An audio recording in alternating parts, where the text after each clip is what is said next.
Hi, welcome back to get ready with me. First episode ಇದು. ಪೂಜೆಗೆ ಹೋಗ್ತಾ ಇದ್ದೀವಿ, ಅದಕ್ಕೆ ಹೇಗೆಲ್ಲ ರೆಡಿ ಆಗ್ತೀವಿ. Let's go. ಇವತ್ತು ನಾನು ವೇರ್ ಮಾಡ್ತಾರಂತ ಸರಿ. ಇದು ಬ್ಲೌಸ್ ಬ್ಲ್ಯಾಕ್ ಕಲರ್ ಮ್ಯಾಚ್ ಮಾಡ್ತಾ ಇದ್ದೀನಿ. ಇಟ್ಕೊಂಡಿದ್ದಾಯ್ತು.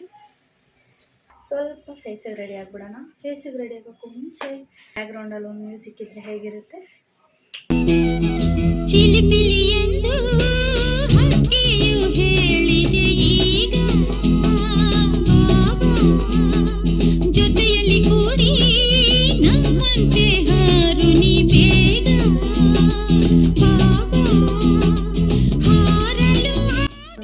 ಸ್ಲೋ ಮೂವ್ ಆಗ್ತಿದ್ರೆ ಹೇಗಿರುತ್ತೆ.